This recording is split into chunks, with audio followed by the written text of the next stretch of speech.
Well, what's going on, everyone? Today, we're going to talk about the future of book selling and where I think book selling on Amazon is going to go in 2025. And no, I'm not someone who's bearish, meaning I'm not going to be negative about it. Actually, I'm going to be very positive about it because I genuinely and honestly believe that if you're somebody who's willing to put in the work in 2025, regardless of what model it is, whether it's thrifting, whether it's bulk books, whether it's online book arbitrage, I still do believe that there's going to be plenty of opportunity to really put up great numbers. And even if you're somebody who's been on the sidelines and been watching a lot of my videos, it's a great time to get started. And in this video, I'm going to explain why. Now, for those of you who are new, I do want to kind of share my sales for this year in 2024.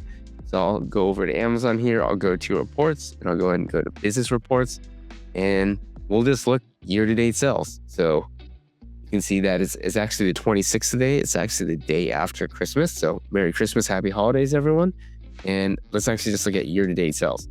So this year, we sold 4,620 books for almost 99,000. So we're getting close to $300,000 in revenue, which is awesome. Average sale per book, $65. So it's pretty easy to see that my model is online book arbitrage. And that simply just means Amazon book flips, buying books on Amazon, reselling them on Amazon. And I'm quite happy with those results. Now, one of the interesting things about having started my YouTube channel a few years back is that in the beginning, I was very afraid of sharing a lot of the things that I do share for free, like how to use, Keep a Deals, how to use Keep a Product Finder, how I think about books, because a lot of people think that's giving away my competitive advantage, me teaching people how to sell books. But interestingly, ever since I created my YouTube channel, I've only done better every year. I've only sold more and more and more. And this is one of the reasons why I think in 2025, selling books on Amazon is really an amazing opportunity for anyone. Because even though I am making these videos and even though my subscriber count is just growing like crazy, it goes from 2,000 to 3,000 to 4,000. Obviously, I'm joking. The subscriber count isn't really going up too much. I mean, it's going up at a consistent rate. I might get a 1 or 2 or 3 or 4 subscribers per day. So if you're someone watching this and you watch plenty of my videos and you're not subscribed, consider subscribing if you like this content. But even despite the fact of, that I've shared all this information and all of it's for free on the YouTube channel and similarly on the BookMine YouTube channel, all that information that Victor and I give away, even in Victor's Facebook group, all that information that we give, at the end of the day, there's enough room for everyone. The book category is so large. It's so massive. There's over 100 million books on Amazon. And sure, not every single one of those books is profitable, but there's certainly millions of books out there that you could buy and resell for a profit. And again, in the beginning part of this video, I said that I think there's opportunity with whatever model it is, whether it's thrifting, whether it's bulk books, and whether it's online book arbitrage. Certainly every model has some pros and cons associated with them. And one might be more difficult than the other, but I truly believe that if you put in the work ethic, if you have the work ethic and you put in the work and you build relationships with people, then you could totally succeed. Now, going back to that point of me saying that when I created my YouTube channel, I was fearful that that information would come back to bite me and that I would sell less every year. Well, that actually hasn't happened. I've every year just sold more and more. And another interesting thing about it is I think that I've actually kind of plateaued at a number of 300,000 in revenue. And by the way, that's revenue. That's not profit. I'm not making $300,000 in profit. It is just revenue. At the end of the day, profit is going to be just under $100,000, which is still an incredible income for a lot of people. And I know, reality check and just what's the expectations, a lot of people might see that and go, wow, I'm going to start with no money and just sell $300,000 this year. But remember, at the end of the day, selling books on Amazon or just selling on Amazon in general is an inventory-based business. What that means is the more inventory you have, the more books that you'll sell. So you have to be realistic with your starting point. I certainly did not start out selling $300,000 in books on Amazon. I started very, very slowly back in 2015 and 2016 when I literally was a college student and had no money and was living in the dorm, eating mac and cheese and ramen and whatever other junk that we had, right? So it's definitely going to take some time to build. And the good thing about this, though, is you can build it. That's what I've been able to do. And so if you're somebody out there who doesn't have much money and you do want to do online book arbitrage, just understand where you're at. How much can you spend on a daily basis? Definitely the one thing that matters the most is consistency in buying books every single day. But again, it is an inventory-based business. So for me, to be able to sell 4,600 books, I mean, That means I have to source a lot of books. And this year, on average, is around 13 books per day. And that includes every single day from day 1, January 1st to December 31st, which technically it's not December 31st yet, but basically every single day, about 13 books per day, even on my birthday, even on Christmas. And of course, you can average it out. Maybe you don't want to actually source books on Christmas. You can source books on Christmas Eve. And honestly, it's not even like you need to buy books every single day, but the consistency part is what matters. Like if you think about people who go to the gym, right? As long as they go to the gym 4 or 5 days a week and they do that for a long period of time, you can take a week off. You can take a couple of days off and you'll still be fine because you built that inventory up. But me going back to this point of plateauing at 300,000 revenue is I've plateaued not because there isn't enough books out there. I've plateaued because I've decided that at some point, I actually value my time more than I value more money. And it's really interesting is that early on in my life, when we had no money, when my wife and I had no money, I was hustling all the time. Back when I was in college, not only was I going to school full time, I had a job as well, working in a biogeochemistry lab, just washing beakers and washing, other glassware. But I also was starting Amazon at that time. And, I started merch by Amazon, which I don't even talk about on this channel. And then, I was basically doing anything I could to make money. I even started investing in 2017. So I did everything that I could to hustle to make money when I was young. You're like, Joji, you're not old. Well, yeah, I'm definitely not old. I'm not young either. I'm 30 years old. So I did hit 30 this year. And over the last 7 years, every year I've accumulated more and more money and my net worth has grown and grown and grown because of the fact that I took the money from my job as a teacher, from the books that I sold on Amazon, I put that into other assets, particularly in the US stock market and, in a total stock market index fund with Vanguard called VTSAX, essentially just taking the money that I was making and investing it in the top performing businesses in the United States. Anyways, the whole point of this is that as I got older and older and made more money and my wife and I accumulated more and more money, the balance beam starts to tilt because the way that we were able to get so far ahead for people our age was that we were able to, 1, increase our income a lot, but then 2, live very frugally, which means live well below our means and spend way less than what we made. And so in the early on days, when we were both teachers, I think we're bringing in right around $100,000 gross together.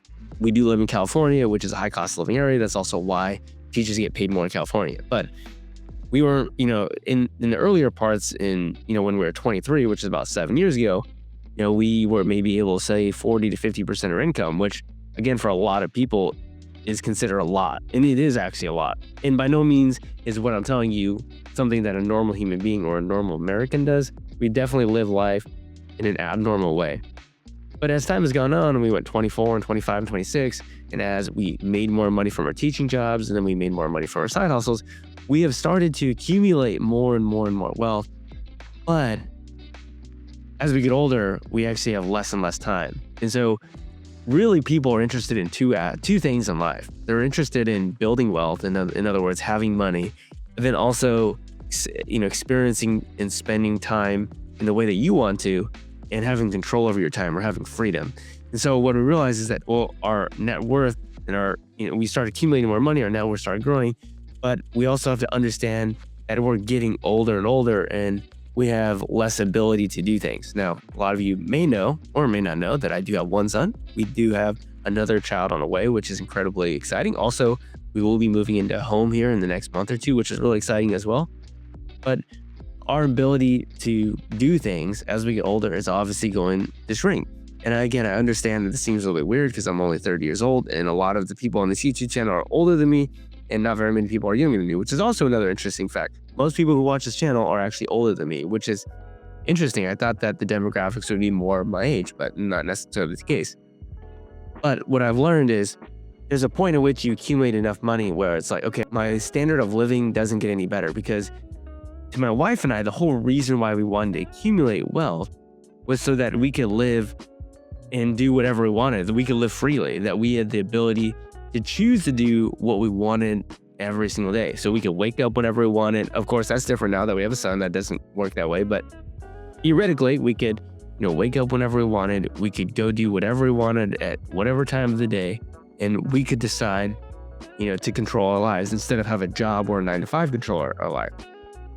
And once we reach that point of financial independence where we're no longer relying on money, we no longer need it because we now have enough money invested where the passive gains in the market at 8% per year after inflation is more than enough to cover our living expenses, we're fine.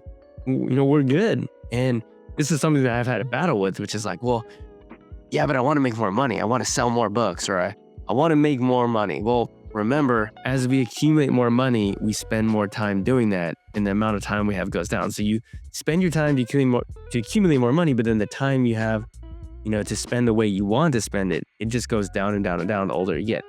So kind of wrapping everything back up and coming back to that initial point is that I'm sort of capping myself or plateauing at $300,000 in revenue per year, right around $100,000 in profit per year, because that's all I'm really wanting to put into this business. I'm not really wanting to do more than that. I certainly could try to go hire a team of virtual assistants. I could certainly try to, spend more time during the day sourcing books, or just spend more time overall sourcing books and spend more money. And as I spend more money and build more inventory, make more money. But for what reason?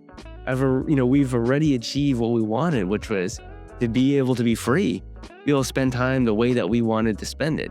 And so does me going from $100,000 in profit to $120,000 or $150,000 or $200,000 in profit, does it really change our life?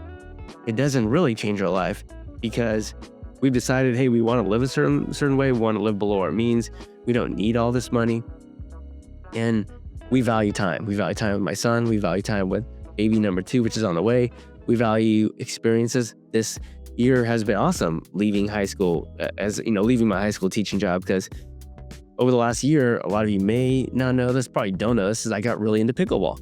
Pickleball is a fast growing sport. A lot of people really like pickleball, and I'm actually a really competitive person. Anything that I do in my life, I'm either 100 or I'm 0. Like, nah, I'm not really that interested in it. I'm actually just all in, and pickleball is a great example of one of those sports where now I'm trying to play competitively. And for any of you who knows pickleball, I'd say comfortably I'm like a 4 or 5 player. My goal is to get to like a 5-0 player, and I might even be somewhere in the middle between 4-5 and 5-0. And so certainly I'm not winning, professional tournaments or anything like that, but I'm certainly pretty decent compared to the average person, like much better than the average person. And that's something that I've been able to do more of this past year, is been able to play way more pickleball.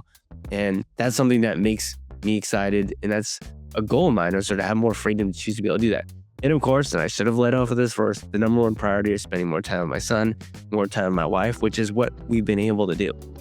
So coming back to this idea of me plateauing is that I've again plateaued because I've decided that's where I want to plateau at. This is where I'm comfortable. This is where I'm happy. I can certainly go buy more books, but I'm deciding not to. I'm deciding to leave them for other people. And again, it's not like I'm doing that out of the goodness of my heart. Like, I'm leaving these books for other people because they need it more than me. It's more of like, I'm good, guys. This whole pasture over here, it's green. You can graze there, and you can graze there, and you can graze there. And there's just literally plentiful grass for everyone to eat on. And I've got my little patch. That's $300,000 in revenue. That's $100,000 in profit. Guess what? Out of all the people watching these videos and all the other online book arbitrage, sellers out there who don't even know who I am, that are just doing this on their own, I'm such a small percentage of the total market that there is absolutely room for you to come in and for you to crush it at whatever level you want. Now, obviously, as you get higher and higher and higher, it's going to become harder and harder and harder, because there's other things that you need to scale, and you might need to go beyond just your own time, and you might need to scale to a team, or you might need more creative means to find books once you get past sourcing 30, 40, 50 books per day. But if you're wanting to do what I do, which is to hit $300,000 in revenue, that's certainly possible. I guarantee you there's people who are watching this video who never leave a comment on this video. You hit that. There's people who way higher numbers than that as well. And it's also a good point to also reflect as we get to the end of 2024 and about to get into 2025 about, to think about, well, what are your goals with book selling? Is your goal with book selling to just make a little extra income so you have a little bit more breathing room in your life, so that you make $1,000 more a month, and that helps you, pay the mortgage, or it helps you with your rent, or it helps you with, your hobbies, or helps you with whatever you want? Or is it that you don't want your 9-to-5 job anymore and you want to build this maybe not this year, or maybe not 2025, but maybe 2026 or 2027, you're like, okay, I really want to replace my 9-to-5 job so I can build freedom back so that I can buy my time back and have more freedom. So it's a good point in time to also understand what are your goals? What is it that you want bookselling to do for you? Because when you can really hone in on what it is that you want bookselling to do for you, you're very clear about what is needed to get there. When you're clear about what's needed to get there, those actions that you have to take every single day, that consistency that is needed, it becomes much easier because you have a goal in mind. This is what I'm wanting to accomplish. So for me, going into 2025, sharing more information, more content, more knowledge to people about how to start online book arbitrage, I am not concerned whatsoever about my ability to hit the goals and hit the numbers that I have. And for me, I don't even have a number as a goal. I have a sort of a lifestyle goal, which is I really enjoy selling books on Amazon. It provides a source of income for our family, whether or not we need it or not, right? Actually, we don't need it. But it's also a hobby for me. I enjoy doing it, and I want to do it because it's something that's fun. But I also want to make sure that I spend time with my son and baby number 2 and my wife. And I also want to make sure that I have time for friendships like, my best friend, Victor Gallegos, who a lot of you now know, a friend that I met just over the last couple of years. I want to spend time playing pickleball. I want to spend time doing the things that make me happy. At the end of the day, that's all I want for everyone out there. Is that if you're somebody who's book selling and you're having success, and regardless of whether or not you're hitting your numbers now, I want you to be happy. And so getting clear about what your goal is something that's really important going into 2025. So kind of just rambling on at this point, but you made it here to the end of the video. Just somewhere in the chat, put FIRE, financial independence, retire early. Just because it lets me know again that you like these videos, that it's worthwhile for me to make this, because again, it's 1:16 a.m. in the morning.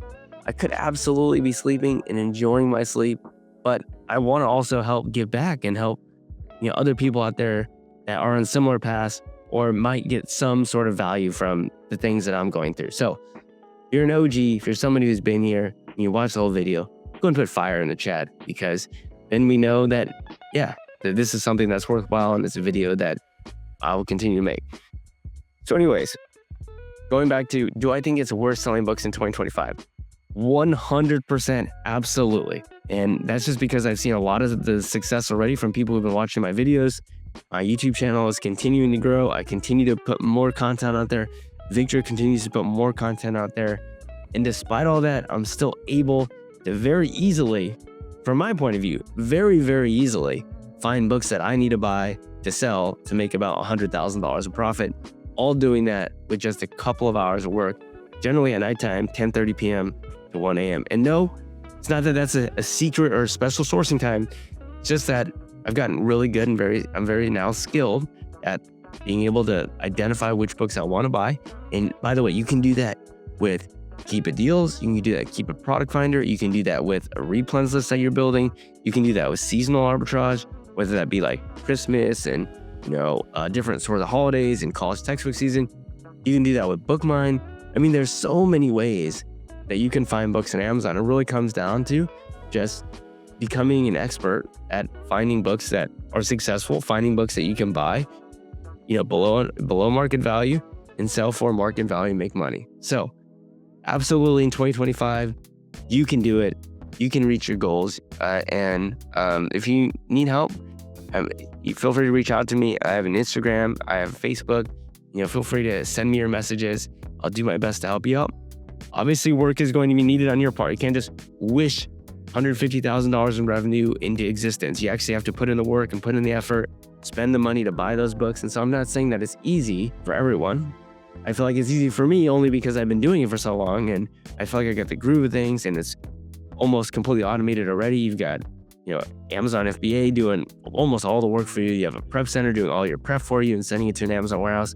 So much of it's already automated, which just makes this business model really incredible, honestly, that all you really got to do is get very good at sourcing, and that's about it. So anyways, I rambled on way too long. I'm sure you can tell I'm pretty tired. Merry Christmas, happy holidays, and I'll see you guys in the next one. Bye-bye.